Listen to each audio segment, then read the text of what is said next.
right. Welcome to the show. Too many bells and whistles after a while, Too many bells and whistles. Right, today I am going to be sharing some of my insights from my new book, Rewriting God. It's always nice to review your own book for a change, because I've reviewed other people's books, and there's something special about having a look at your own book and being able to critique it, if you will. Share some insights, share some of the things that I like about my book, and share some of the things I don't like about my book. What don't I like about my book? Well, I kind of wish it was a bit longer. Like maybe about like this.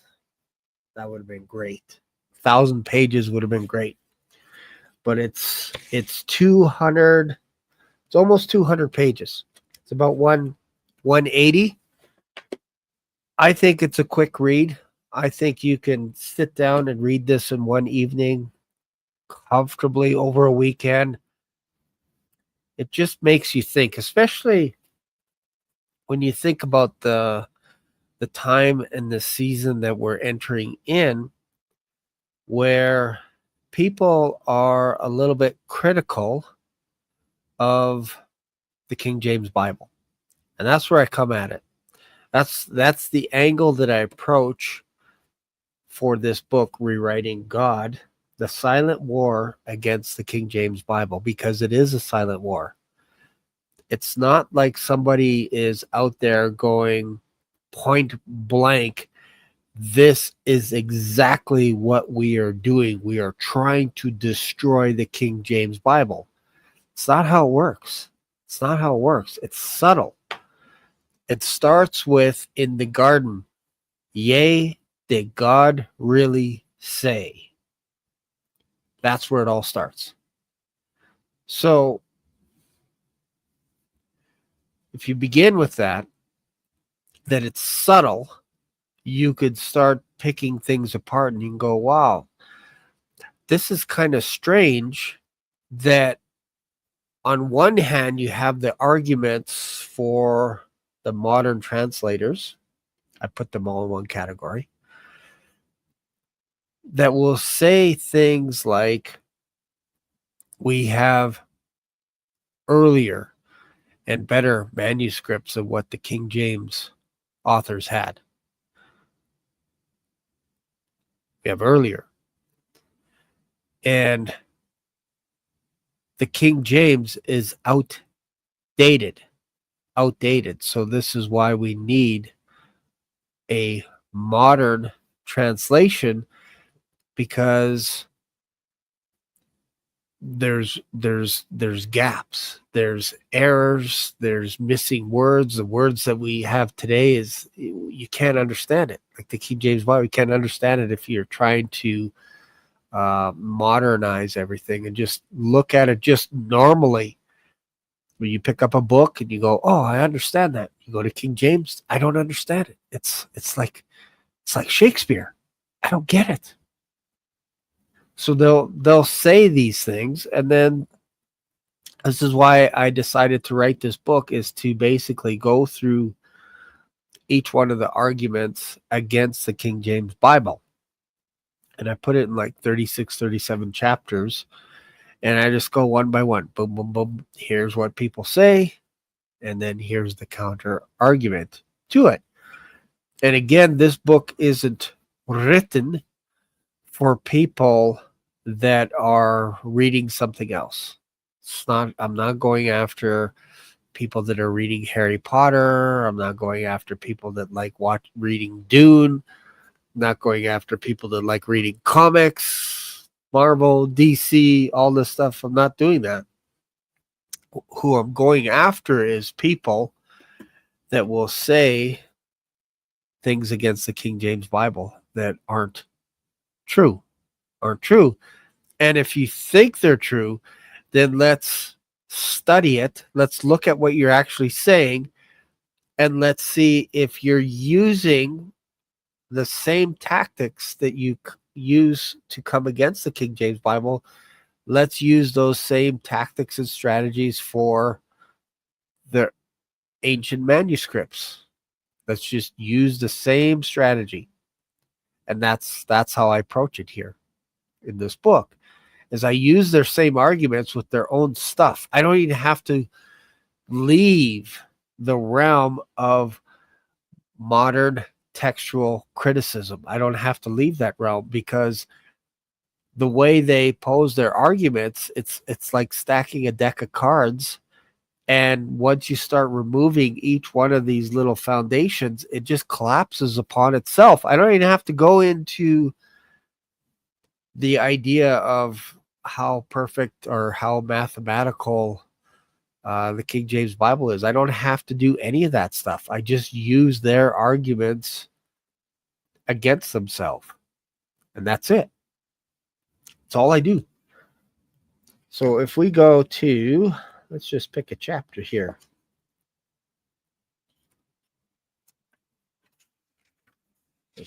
Da, 37 chapters. If we go to pick a chapter, like the first one is the older is better. And we talked about this in other videos. The idea that because something is older, that automatically means it's better. Older is better.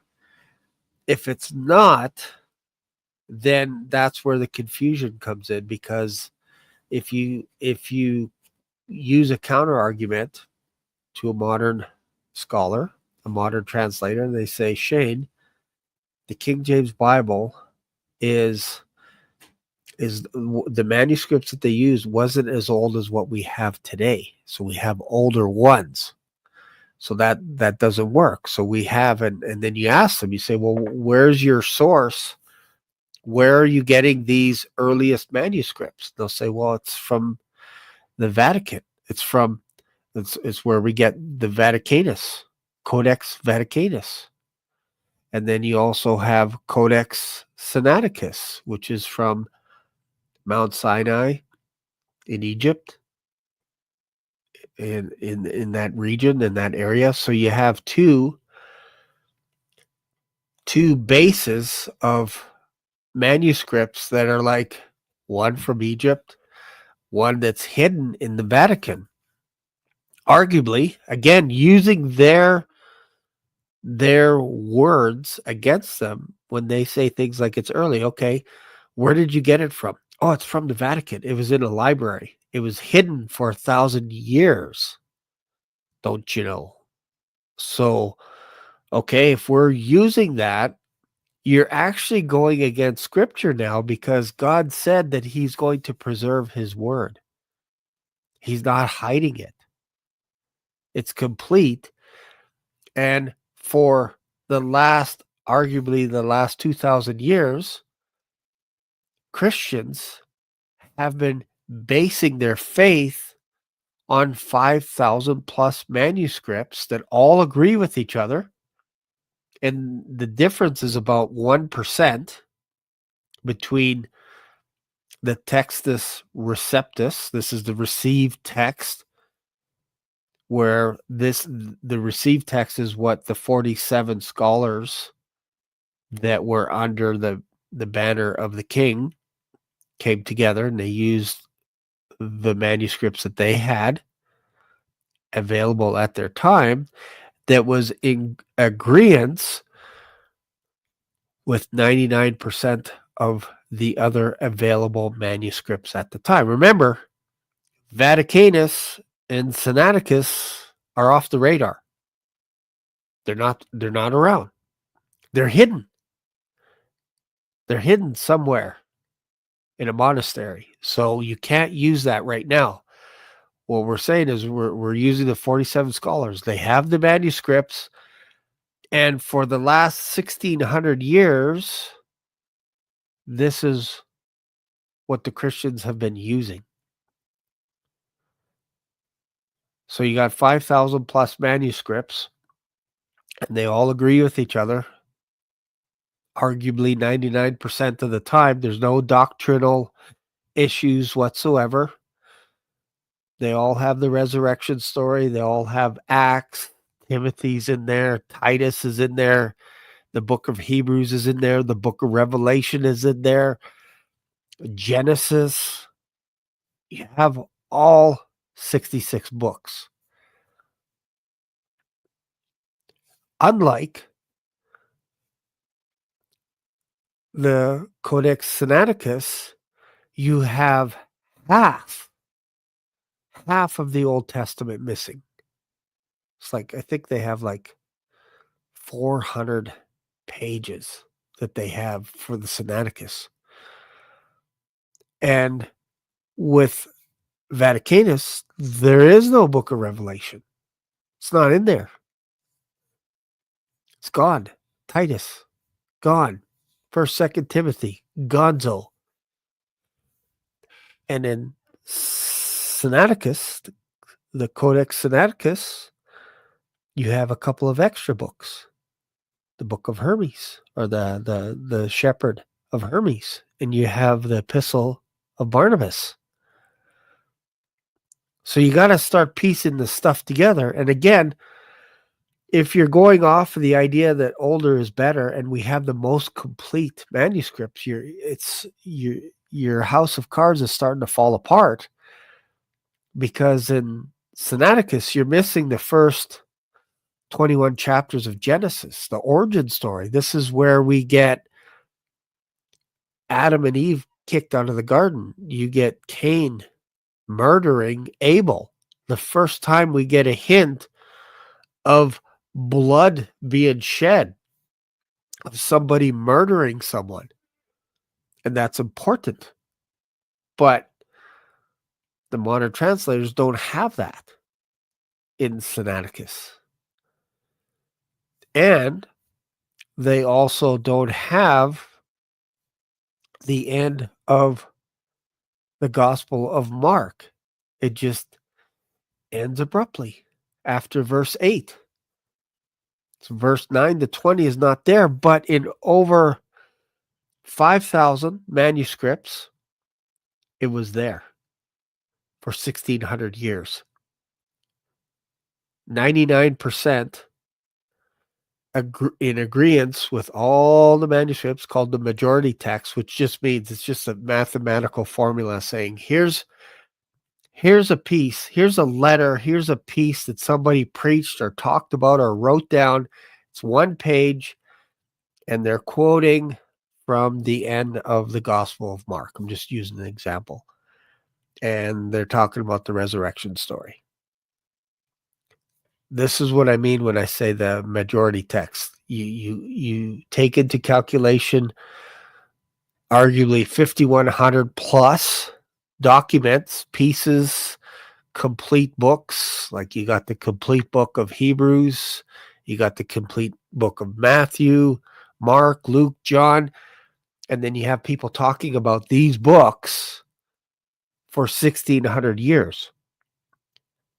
Nobody is talking about what was hidden in a monastery called the Codex Vaticanus. Holy smokes. I'm getting tongue-tied here. So you got the Codex Sinaiticus and the Codex Vaticanus. Nobody's talking about them for 1,600 years. That alone should be ringing alarm bells. Because imagine, you get something like a text that you're not familiar with, and you have all these letters. Let's just pretend you got all these letters between a spouse, between a husband and a wife, thousands of letters back and forth, all talking about their vacations, their holidays, all kinds of stuff. And then they come across some letters that are in a trash can, and they're shredded or ripped up or getting ready to be destroyed or tossed in the fire. And you pick a letter, and it's like, well, there's pieces here. We're missing the first 21 chapters of the origins of man. but there's pieces here and there, and we can kind of piece it together, but it kind of sounds a little different because there is no resurrection story, and arguably the oldest gospel in the Bible, it's not there. There is no resurrection. So if there's no resurrection in, let's say, Vaticanus, and you're looking at Mark chapter 16, the last chapter, and you're going, there's no resurrection, and that's the oldest, where are the other people getting their idea, especially if you got the synoptic gospels, Matthew, Mark, Luke, and John, and they're supposed to be in sync, and Mark does not have the resurrection story at the end, then you have a problem now. You have a problem because then modern scholars can say, well, it's not there, the resurrection. So we don't really know if Jesus rose from the dead. They won't say that because they're not going to argue that. They're not going to say, oh, you're like you can't go up to them and say, hey, you guys don't believe in the resurrection. But when you strip it away, it starts breeding seeds of doubt in you because you start wondering, well, how come it's not there? Why isn't it there? And that's the problem. So I talk about this in my book, but this is kind of interesting. This is what I'm talking about here. Let's just go to, let's see if I can find this here. Maybe this will help out. Let me just have a look here, and then I can explain this a little bit, what we're talking about when we talk about Codex Sinaiticus and Codex Vaticanus. Let's just go. I'm going to share a tab. Yes, right here. Okay, so this is Codex Vaticanus, and it's online. You can go check it out and everything. And on the left-hand side, let me just make sure you guys can see this. On the left-hand side is basically a table of contents. So when we're looking through this stuff, we're looking at all the books that they have. So they have Genesis, Exodus, Leviticus, Numbers, Deuteronomy, etc., etc. And then if you go down, they also have Tobias, Hosea, Joel. You go all the way down. But what you'll notice is when it comes to the New Testament, you have Matthew. It's interesting is they have the book of Daniel last in the Vaticanus. So the order is a little bit weird. It's a little bit different, right? It's not the same as the King James Bible, but modern translators use the order that the King James Bible has. So my question is, if you're going with the oldest is the bestest, where's down in the bottom left-hand corner? There's no Timothy. It's gone. No Timothy here.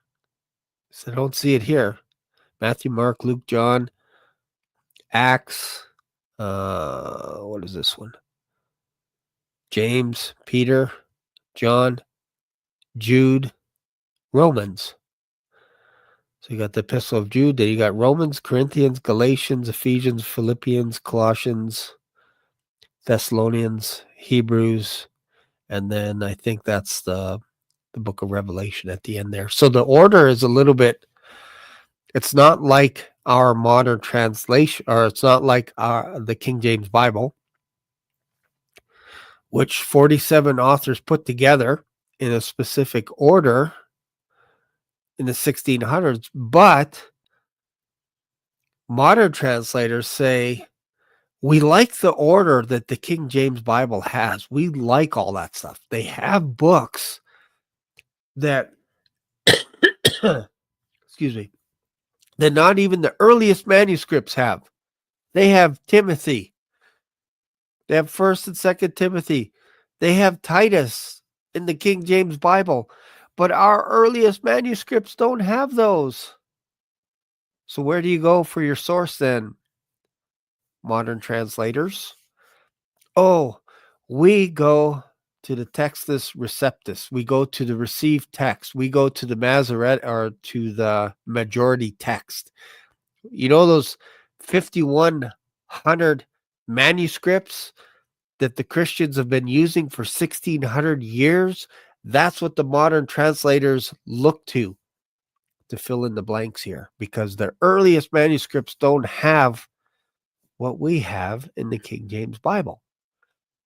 So my question to you is, if the resurrection story is not in Mark, like you say it is, it's not there, why don't you leave out 1st and 2nd Timothy? Why don't you leave out Titus? Because it's not there. This is your benchmark.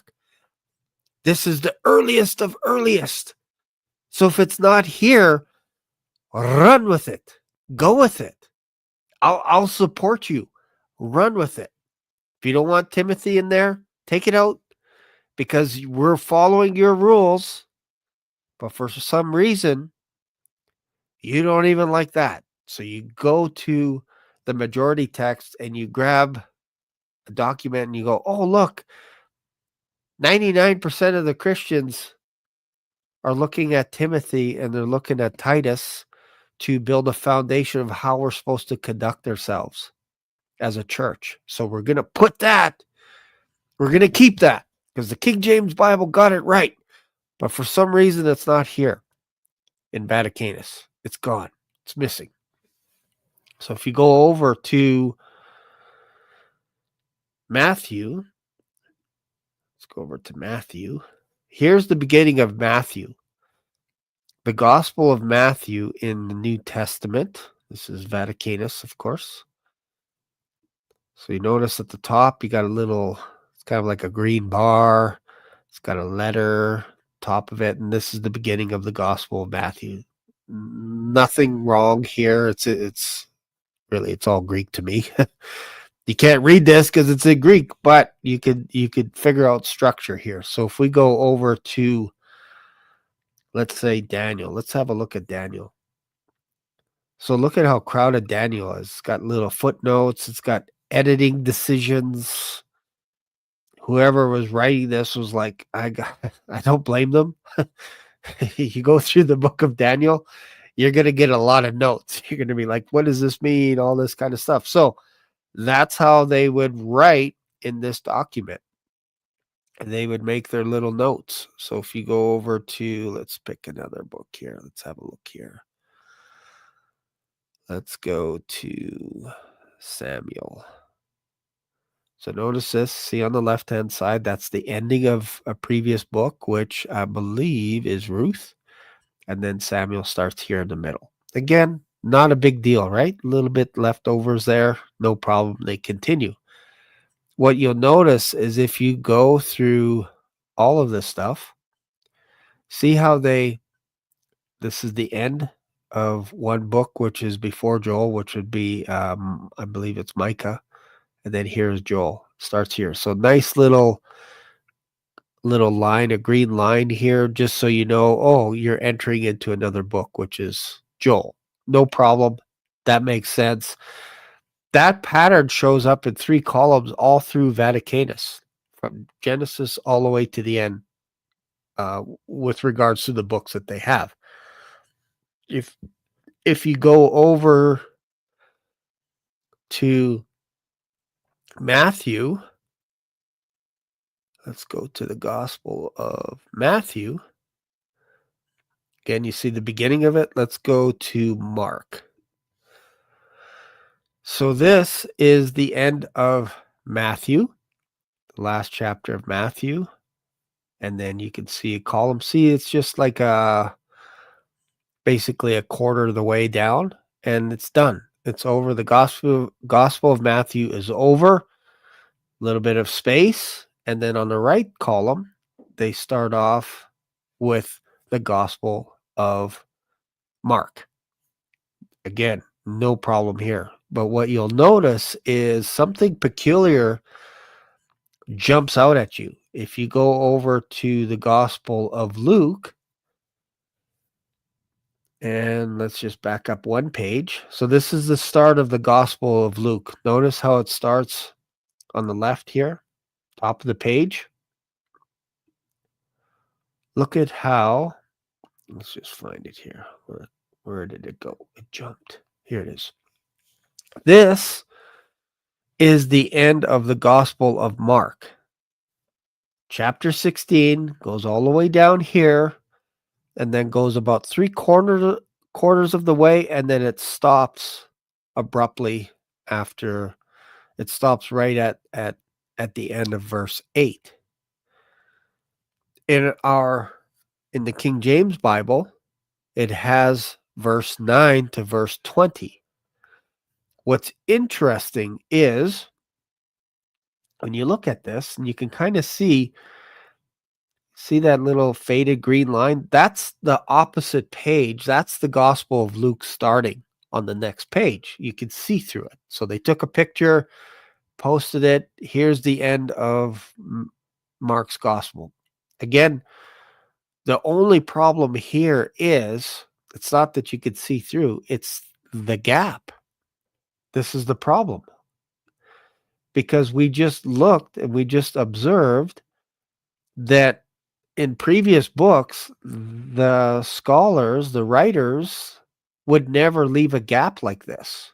Instead, what should follow, again, we're using the patterns that they had from Genesis all the way to now, is they would just fill in the column. If the chapter is finished, they would leave a little bit of a gap, and then the next column, they would start the next chapter or the next book. But here we got this strange, mysterious gap for a quarter of a column and a whole column on the right side. You don't see this anywhere. This is not normal. It would almost be like me having a page in my book. Let's just come back to me for a second. It would be like me having a page here. See how this ends? I don't know if you could see this. See how this ends here in my chapter? And then because that's on a page, the next chapter comes up here, chapter 14. See that? How nice and tidy that is? If you saw this last page, let's just say half of it was gone, it would be weird in this book for me to have 2 blank pages by itself. It would be weird. You'd be like, what's going on? This is understandable because I have a little paragraph, and then the next page is the chapter. So that's because, look, the chapters start on the right-hand side. So that's how this book is written, so that the chapter always starts on the right-hand side. If you had 2 blank pages, you would just think it's just a mistake. That's all it is. It's just an error. The printer accidentally put a couple of pages in there. Not a big deal. The next printing, it can be fixed easily. It can be fixed. But in this text here, that's not normal. It's not normal to leave a column. That would be the equivalent of having 2 or 3 blank pages in a book that you're reading.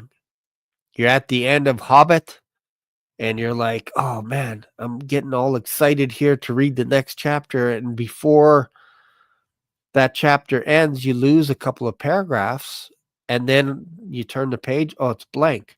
Then you turn another page, it's blank, and then you see the chapter start. You'd be like, oh, this is kind of weird. I must have got an error in printing. So I got to give this book back, or I got to go buy another one, or complain, or whatever it is.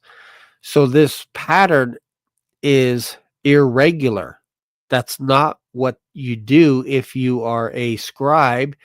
You always fill in that column.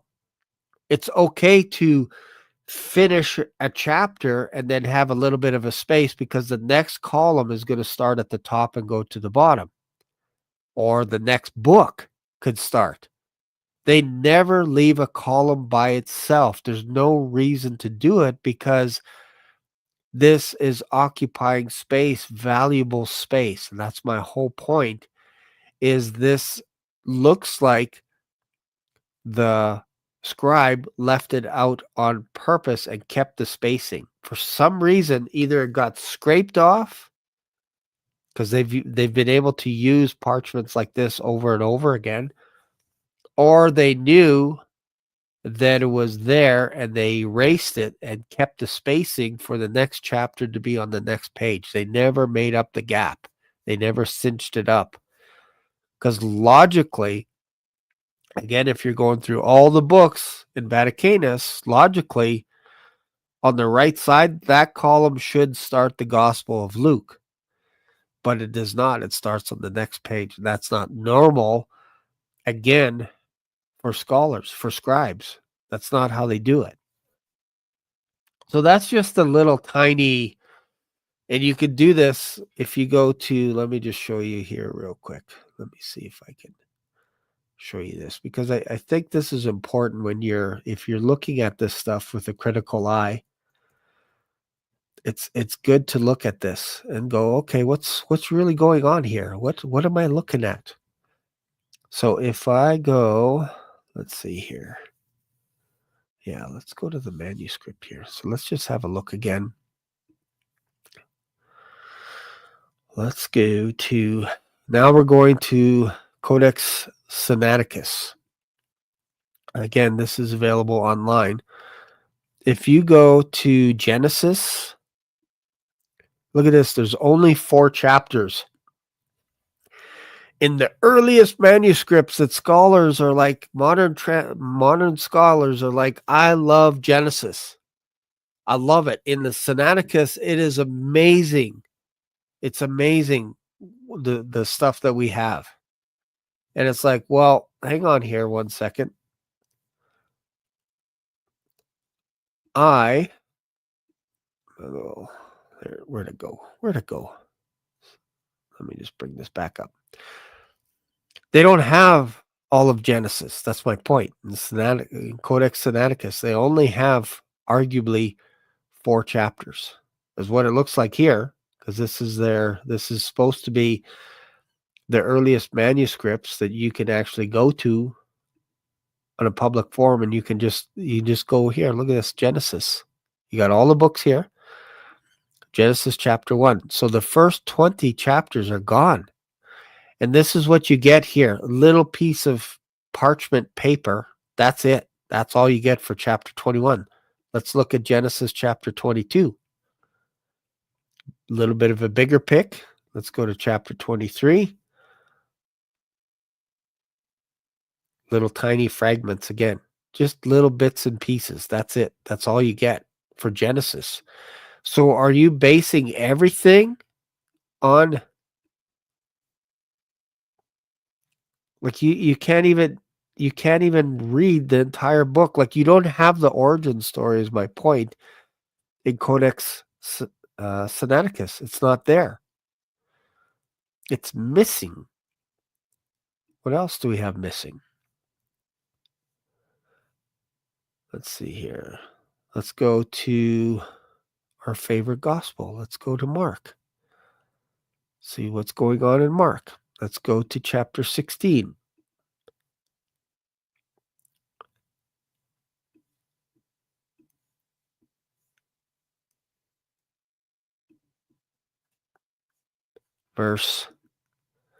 See, it stops at verse 8. Same thing. Look at the gap that they have here. Isn't that weird? Isn't that mysterious that all of a sudden they have, right in the middle of nowhere, they never bothered to finish with Mark chapter 16, verse 9 to 20. It's not there. I'm telling you, it's just kind of bizarro. And you get all these little pieces that are just missing. Look at this, chapter 13. What do we got here? Again, stuff going on here, but you have to do a little bit of a deep dive on this. But again, when you're looking at it and you're going, okay, you guys are saying that you're going back to the earliest manuscripts, but there's so many things missing. Again, arguably half the Old Testament is missing. So if that's the case, where are you getting your sources from then? Well, you have to get it from the majority text, where this is what we've been doing for 1600 years. So now that gives more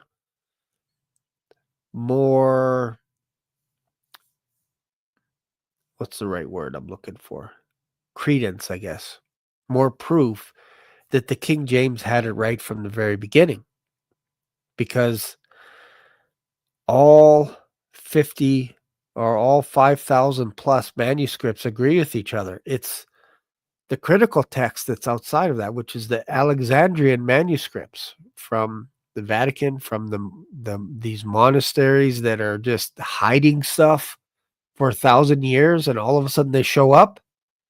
That's not in alignment with the scripture at all. But this is what the modern translations put everything. They put all their stock onto this, even though there's lots of pieces of books missing. And it's just bizarre. You got to start asking yourself, why? Why are they doing this? So let's go to something else here. Let's go to what would be something good. What would be something good? I talked about the polyglots, cherry picking. We talked a little bit about that. Earliest and best. I like this one here. This is kind of interesting. This is the unseen footprints, how Jewish scholars secretly followed the King James. So on page 79, I talk about, it's interesting that in the Old Testament, when you are going through Genesis chapter 1, the creation story, the chapters are kind of weird in the Bible. Like they're kind of weird. Like they're spaced out and they're put in places where you're reading it and you're like, that's kind of a weird place for a verse. It kind of looks like the sentence is continuing on and then there's another verse. Or this is kind of a weird place to end a chapter when it looks like that thought is continuing. And we see this in Genesis chapter 1. It's the creation story. Everything is happening. Everything is chucking along. And then all of a sudden, chapter 2 continues the creation story. Let me just show you. Let's see. Let's go to my King James Bible. Let me just show you what I mean here. So in Genesis chapter 1, I'll show you an example.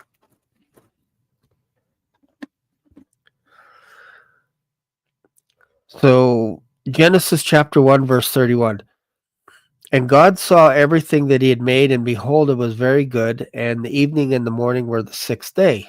Thus the heavens and the earth were finished, and all the host of them. And on the seventh day, God ended his work which he had made, and he had rested on the seventh day from all his work that he had made. And God blessed the seventh day and sanctified it, because in it he had rested from all his work which God had created and made. These are the generations of the earth when they were created in the day that the Lord God had made the earth and the heavens, and every plant of the field before it was in the earth, and every herb, and it goes on. And then it goes into the midst. So really, you could say that verse 3 is where chapter 1 ends.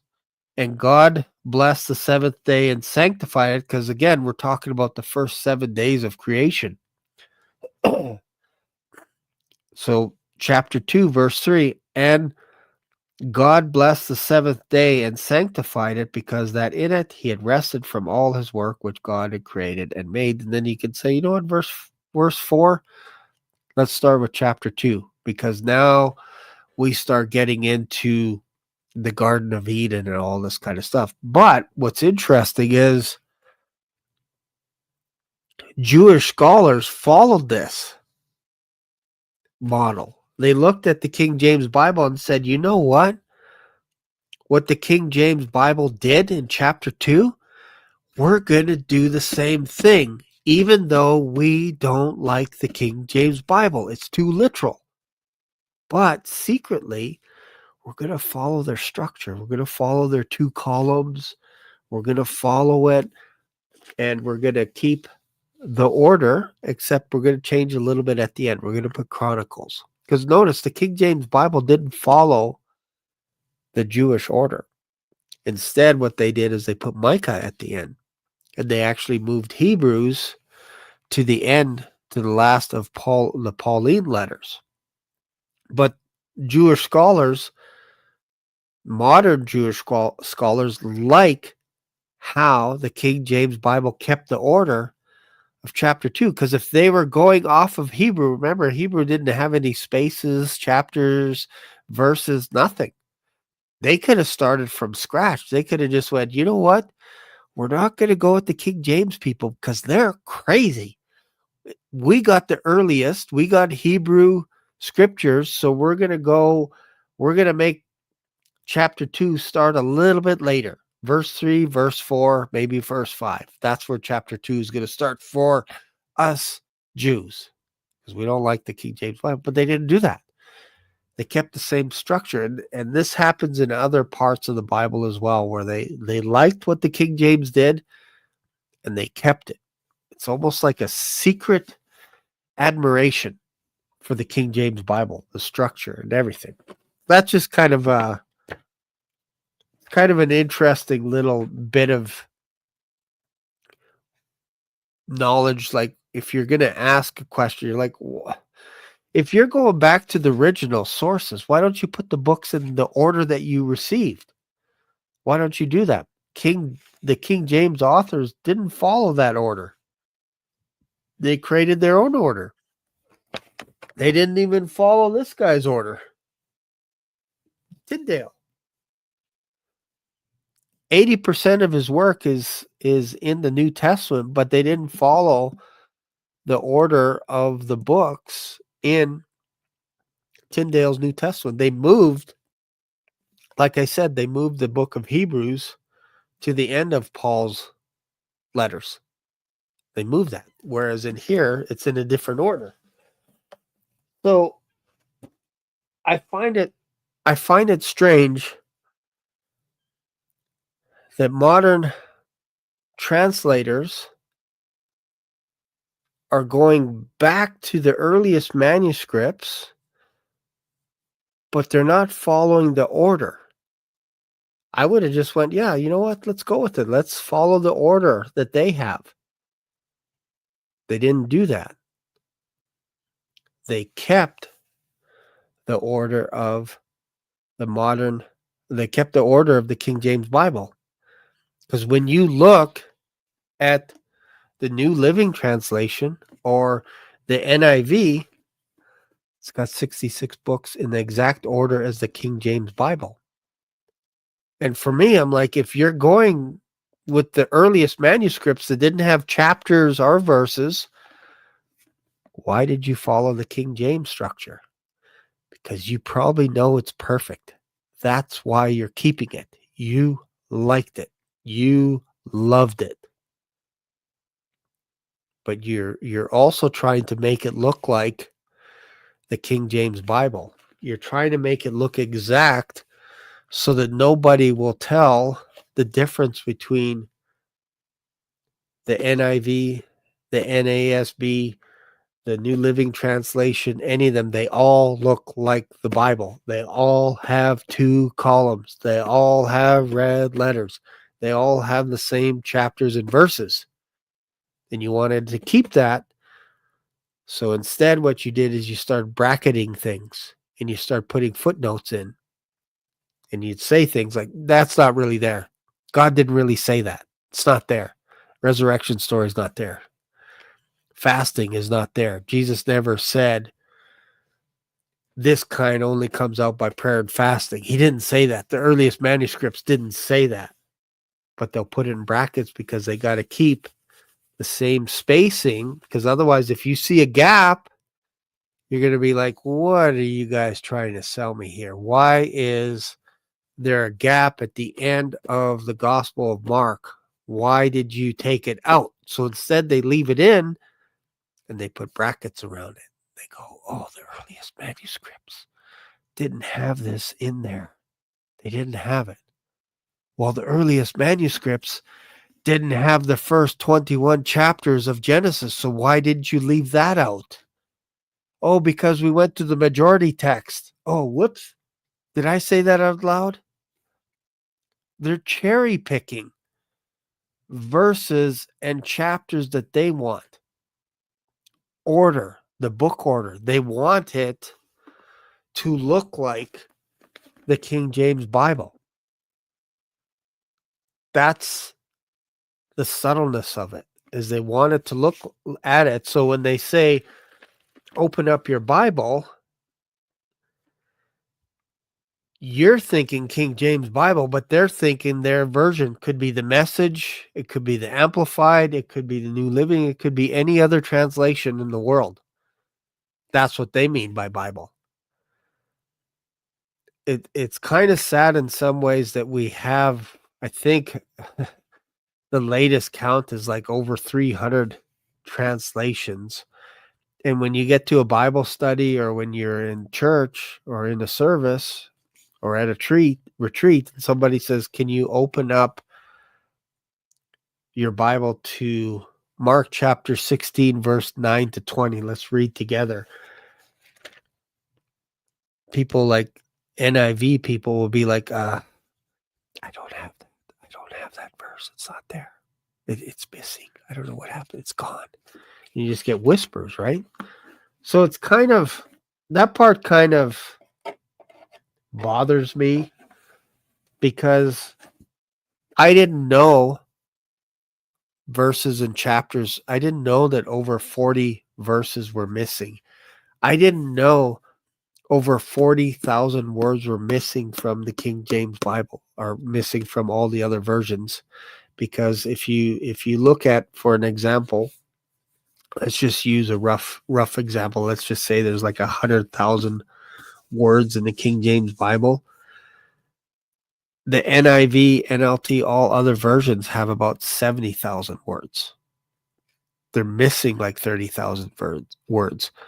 And the Amplified has a ridiculous amount of words added. It's crazy how many words that they have. So that's the part that's subtle.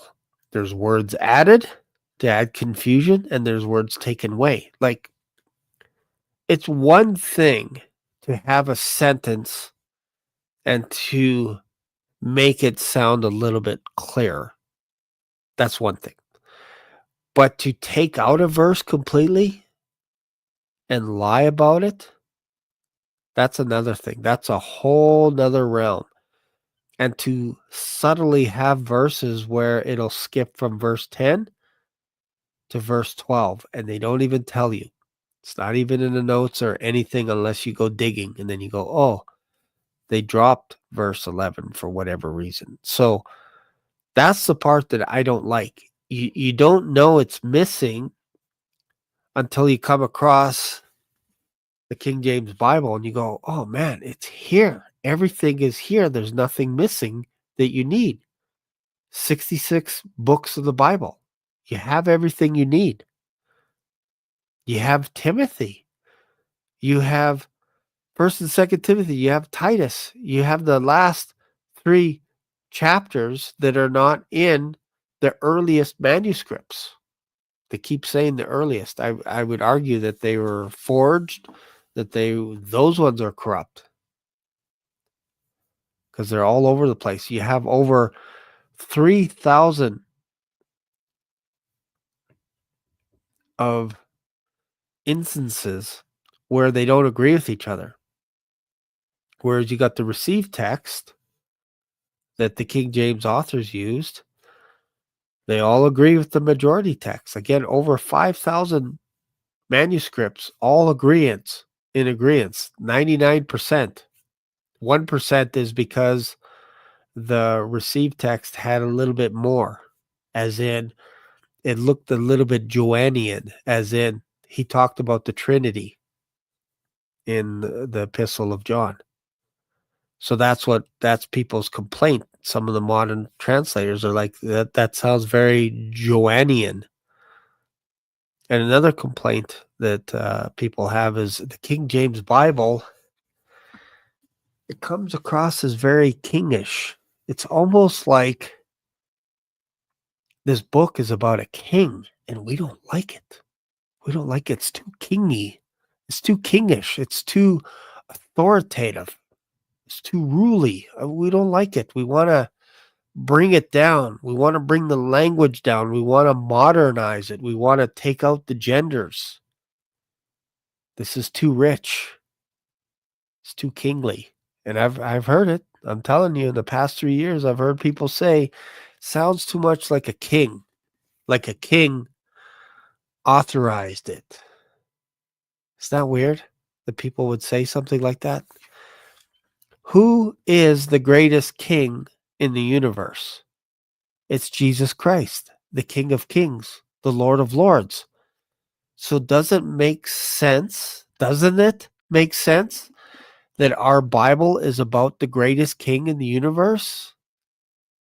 And you also have King David and Solomon, and the 4 books are dedicated to kings in the Old Testament. And the Judges is dedicated to anti-kings. Basically, there was a whole nation that they didn't want a king.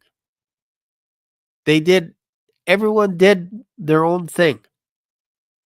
And then at the end, when it came to Samuel, who was the last judge, they said, you know what? We don't want your sons to teach us the way of God, basically, paraphrasing. And instead, we want to be like the other nations. We want to have a king. And what did God say? God said to Samuel, stop crying for these people. They're not rejecting you, Samuel. They're rejecting me as their king. This is all through the Old Testament.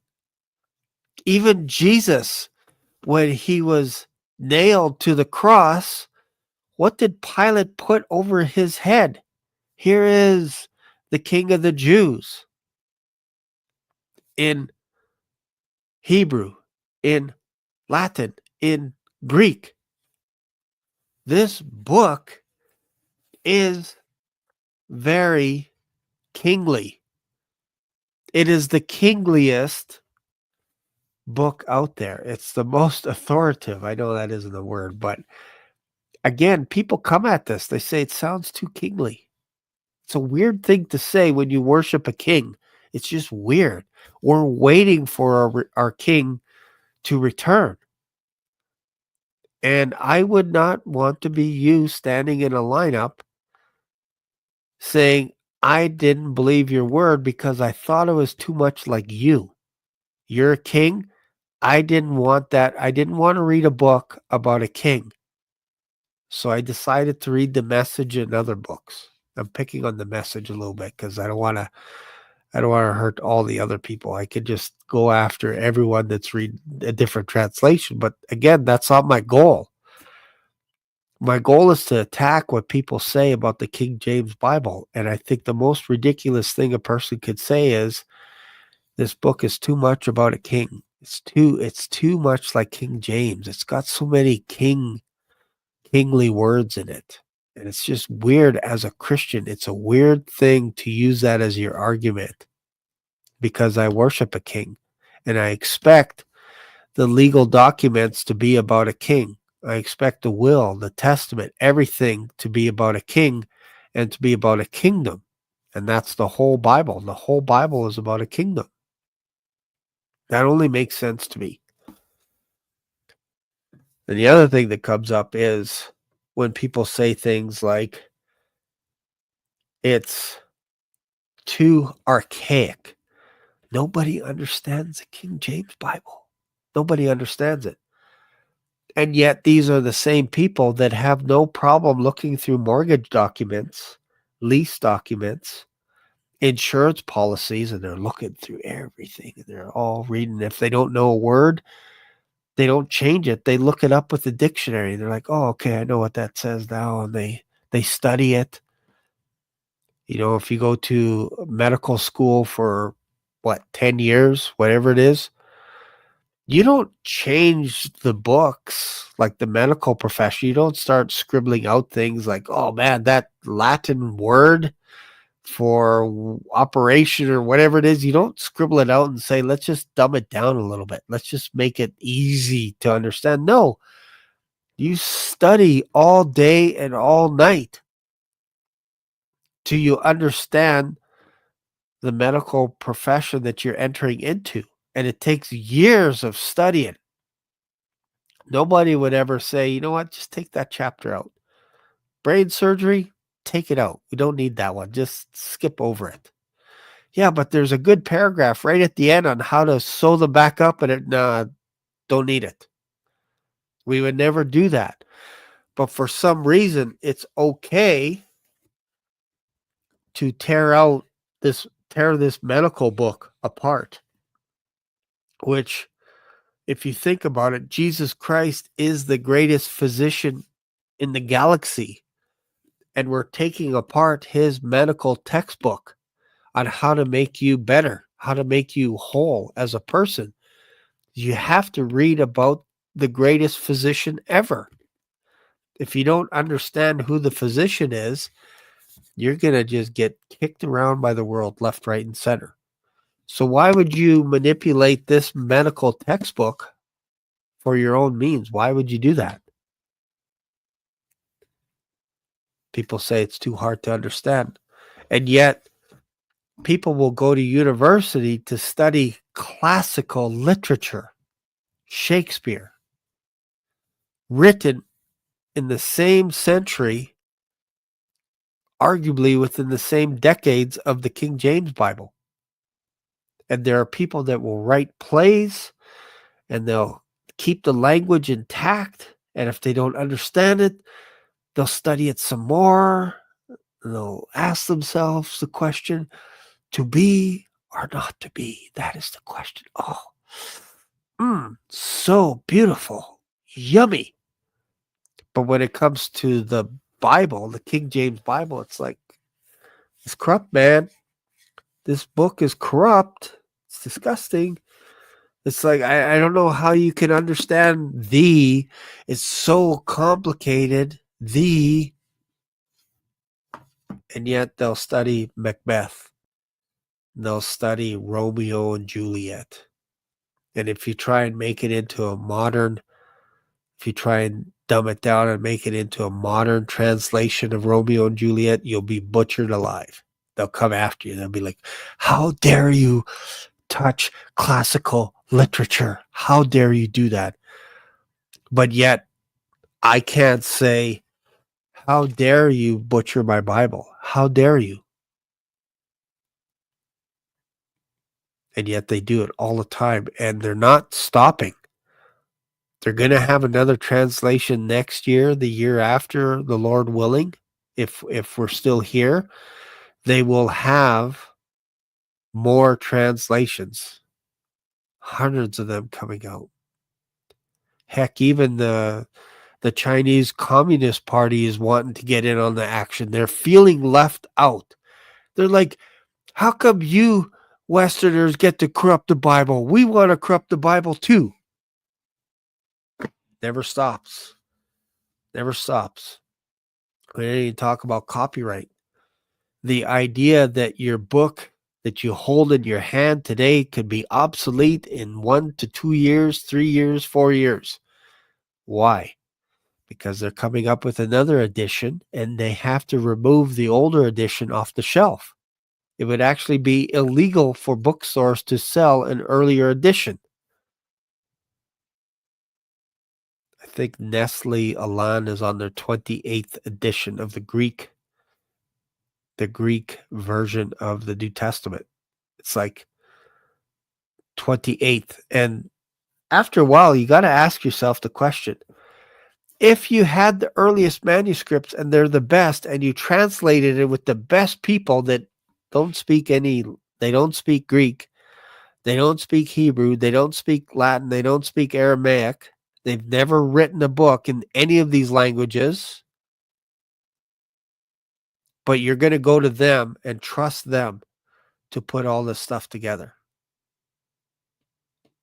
People that don't speak the language. And yet, you'll have the polyglots of the King James Bible, 47 of them who spoke Greek and Hebrew and Latin and Spanish and Italian and French and Aramaic and other languages. Some of them have spoke 15 languages. Some of them have read the entire Old Testament by the time they were 6 years old. Imagine 47 scholars sitting around the table with King James there, and one guy is taking Greek notes. He's writing it all down in Greek because he thinks in Greek. He can speak Greek. He could go out to the food market and have conversations in Greek, bartering with people saying, no, I want 3 oranges at this price, not 1 orange. I want 3 for this price.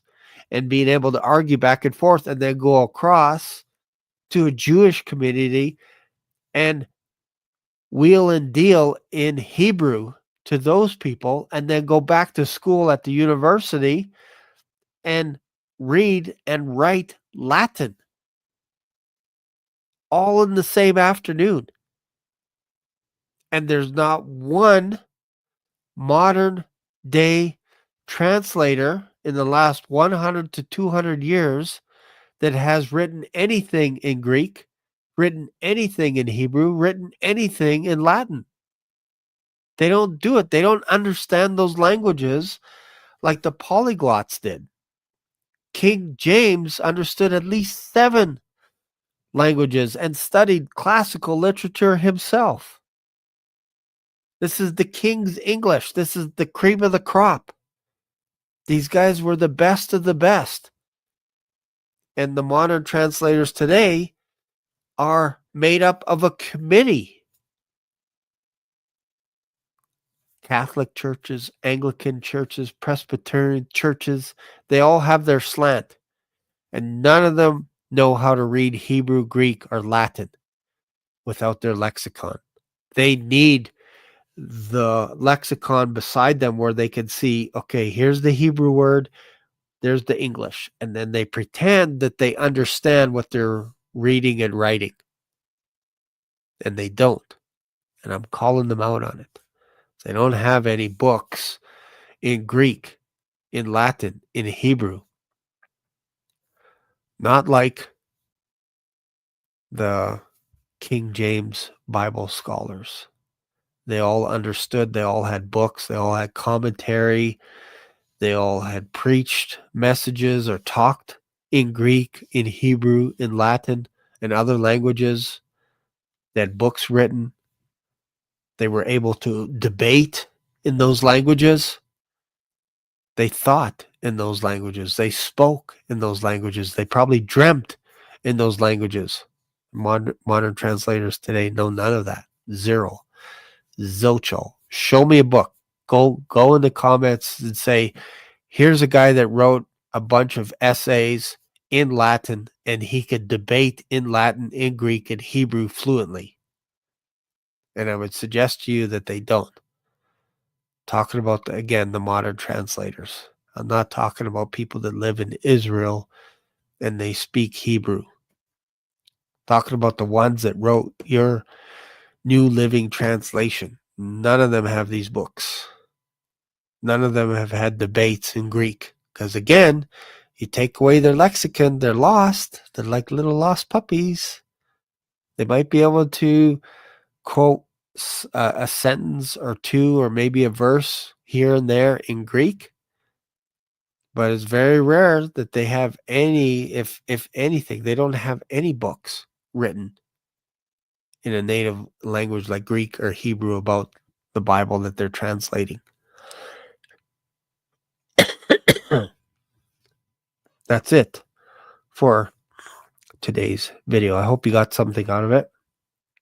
Feel free to subscribe to this channel. And I'm just going to put this up again here. Let's see if I can find this. Let's put this up right here. Boom. So you can get this book now on Amazon. You can get it on hardback, paperback, or Kindle, or ebook. It's up to you. Whatever you want. It's yours. You can order it now on Amazon. You can scan with your phone if you're watching this on TV. Scan that little QR code. Or you could just type in Rewriting God on Amazon, and it should show up depending which country you're in and all this kind of stuff. So I hope you got something out of this. Let's see here. We got a couple minutes. Let's go to any questions or anything here as well. Let's see what's going on here. If you have any questions, put them in caps so we can have a look at what's going on. Because you know me, I am past the prime. So if the words are in tiny, tiny, tiny print, very hard to see. Let's see here. Any questions? No questions. No questions. Let's see here. I always like to make sure that if anybody has any questions about the King James Bible, this would be a good time to bring it up. Let's see here. Yeah, in regards to Sinaiticus, what's the guy's name? I just lost the guy's name. Basically went to a monastery, and the deal was there's so many stories, there's so many legends behind it, but the basic story is there were some, I don't want to say they're monks, priests, people that were running the monastery. What they would do is if they would scribble words on a parchment, or they were writing verses, commentaries, whatever, and if they made a mistake, they could scratch it off and then redo it. But eventually, if there was too much commentary, too many corrections and stuff, they would just put it aside. They just put it aside. Today, we would call that like a waste paper basket, a garbage can, or whatever. But back then, imagine working on a manuscript where you're like, man, I'm so close to having it perfect. And you put it aside on your table. And then the next day, another guy comes and he picks that up and he starts writing it. But the night before, the caretaker comes by and moves it over somewhere. And then you grab another one and you're writing the next day and you're like continuing on from your work. And then halfway through your day, you're like, hey, wait a minute. This isn't what I was working on last night. And then they think, oh, you know what? In order for us to avoid that, instead, what we're going to do is we're going to put the ones that we want to, that we're not going to come back to anymore, we're going to put that aside and we're going to burn it, or we're going to throw it in the garbage, because we don't want to accidentally come across it. And I have the same kind of thing going on my computer, where I have so many drafts of this book. And if you don't save it properly, sometimes you can go back to an earlier draft and then you're like, wait a minute. That's not the chapter that I was working on. Where's the previous chapter? And it's gone. It's like, oh, I accidentally went over the wrong draft. So the best thing is to put them in a folder, all the ones that you're not going to come back to, so that you don't accidentally go over something that you've already perfected. So this is what was happening in these monasteries, is we got to put these parchments aside if we're done with them, and we're going to throw them in the fire. So the legend is either it went into the fire, and what's his name, Thusendorf, grabbed him and pulled him out of the fire, poured water on it to make sure that it didn't get burnt. And perhaps this is why you lose the first 21 chapters of Genesis, because if you think about it, if you had a thick book, let's see this one. If I had a thick book like this, okay, and there's a fire here, and I take the book and I drop it into the fire, and somebody grabs it and pulls it out and goes, "What are you doing?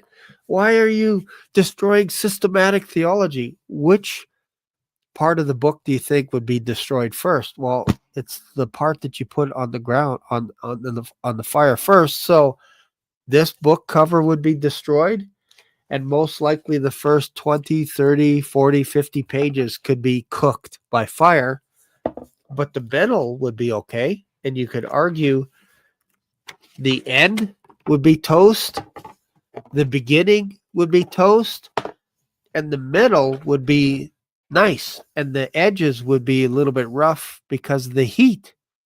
And isn't it funny that one of these ancient manuscripts doesn't have the entire book of Revelation?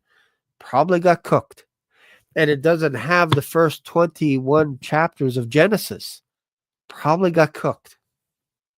So that's the origin story. The gentleman that found Sinaiticus said it was in a trash can about to be destroyed, and he wanted it and tried to take it. And they only let him take so many leaflets with him back home. And he wanted to sell it to, I believe it was the Tsar in Russia. And somebody, this is the strange part, at the same time, just before this works were getting published or being known to the public, the guy that actually wrote Sinaiticus said that this is a forgery. I was hired by someone to write this out and make it look like it was ancient. So they got into an argument. The guy that found it in the garbage was arguing with the guy that said he wrote it as a forgery. And he could describe things in chapters and verses that are missing and where without even having to see the document. And they can go back and go, "Oh yeah, wow, this guy, it's almost like he wrote it." So there's all kinds of conspiracies with it. But the biggest takeaway is there's so many errors and corrections in it, and books missing, pages missing, verses missing. Over 40 verses are missing in your Bible that you probably are unaware of. They're just taken out. So I talk about all this in the book. And if you want to get it, it's available on Amazon. And in May, there's going to be a sale on May 1st for a week. You can get it on Kindle for like $1 for 1 week. Special promo. So if you can wait a week, if you don't feel like buying it today because I think it's like $17 or something like that. If you're like, "Man, I'm a little strapped," well, just wait a month and then you get it for like $1. So I hope this helped. I hope this encourages you to continue reading the King James Bible because you have everything that you need. You have all 66 books. You don't have to worry about a book being missing. You have everything that you need. And you're smart enough already because you have the Holy Spirit in you to teach you all things and to remind you of everything that Jesus Christ said. That's an advantage that we have by reading our Bible. We can ask the Holy Spirit to guide us and teach us. If there's something we don't understand, teach us. And you know what? It doesn't hurt to have a dictionary. If you're trying to understand what it entails for us to have a seat in heavenly places, doesn't it make sense to study this thing day in and day out, day after day, week after week, month after month, year after year? In 3 years, I've read this entire Bible 16 times. And I'm just now feeling like I'm just scratching the surface of its beauty. Like, I appreciate this Bible so much. So I encourage you to read it and read it and read it. And if you want to purchase a book that tells you why what you're doing is good, then get this book. Again, this book you don't have to read beginning to end. You could just pick up a chapter and talk about the silent war against Christ's divinity. I talk about that, how they're slowly trying to erase Christ's divinity. I talk about the fallacy of progress, that it always gets better. Why, like in here, I talk about, like it's basically a paradox where they say older is better. It's like, okay, well, if older is better, then why don't you use that same rule for your modern translation? Because the King James Bible is older. It's 400 years older than your modern. So if you're going off of older is better, then go with the King James. Oh, no. Newer is better. Okay, well, King James was new at one time. It was the best of the best it agreed with over 5,100 manuscripts, and it was the cream of the crop. So at one time, it was the newest and the best, and now it's the oldest. So you're caught in this little paradox because you can't really say older is better, because then I could say, well, we'll go with the King James. But if you say newer is better, that's like, well, King James was new at one time, and it was the best, and it was the only Bible. So if it was new and the best and also the oldest, you're in trouble when you start using that train of thought. We did the unseen blueprints. What else did we talk about here? The Vaticanus deception. We talked about that. What else did we talk about here? Earliest and best fallacy. The New Testament canon. Like who decided what stays and what goes? Like the modern translators are basically going back to Vaticanus. They're like, Revelation's not there, but we have to keep it in because then people won't think that we have a Bible. And Timothy's not there, and Titus isn't there, and 3 chapters are missing from Hebrews, but we're going to keep them in because we found Titus and Timothy in the majority text. So we're going to keep them in so that people think that they have the Bible. Capital letters, color schemes, and the missing resurrection. We talked about that with Mark chapter 16. Talked about scholars cherry picking. Talked about counterfeits a little bit. When scholars explain away the supernatural, you're going to see these wise people, these wise guys, these scholars, these learned. They're going to say things like, well, there wasn't really 600,000 men coming out of Egypt. That's too much of a population. It was actually less, but they padded it to make it look more impressive. And they didn't really cross the Red Sea. That was just kind of a myth. It's kind of a legend.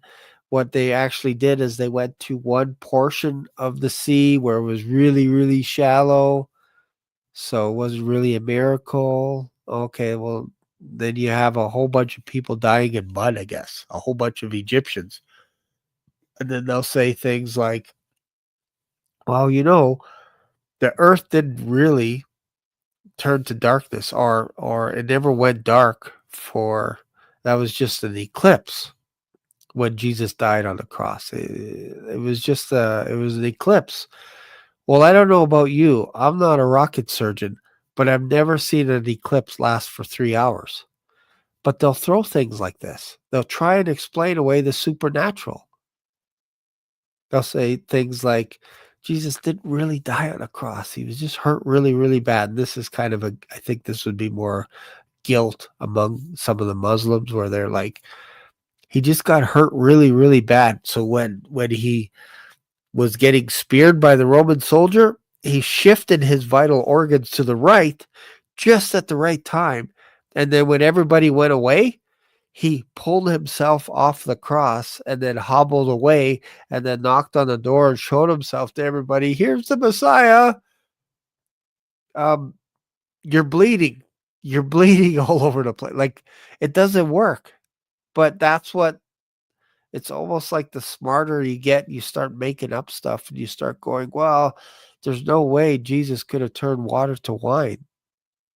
There's no way he could have done it. It must have been grape juice or something. Then we start explaining things around that maybe everyone was so caked that they didn't know it was just actually just water that was flavored and all this kind of stuff. And I don't know. They get too smart for themselves after a while. It's just, how about just read the Bible and obey the Bible and listen to the Bible and just trust that God is able to preserve his word. That's all I have for today. So I hope you got something out of today. If you have, feel free to let me know. And then you can also email me, shane@blackswanrevelations.com. And then if you have any questions or whatever about the book, or if you bought the book and you haven't reviewed it, or you haven't left a review, I strongly implore you to leave a review on Amazon so that my book gets shown to more people. If you wouldn't mind doing that, just a nice little, and if you don't want to put it on Amazon, write me an email of a review. Again, shane@blackswanrevelations.com. Write it in a letter, in an email, and then maybe, who knows, down the road, maybe I can talk about some of those reviews of what you're getting out of it and mention you on my show. So thanks again, everyone. Appreciate you. Thank you for watching. And I'll see you in another video. Bye for now. Black Swan Revelations here on YouTube brought you today's mind-bending journey. Dive into the discussion, your comments, questions, prayer requests, and powerful testimonies of Jesus' love are what fuel this community. Did today's episode hit home? Smash that like button. New here? Subscribe and ring the notification bell so you never miss a live stream or a video upload. Thanks for being part of today's adventure. Catch you in the next video, or maybe even in the clouds. Stay curious, stay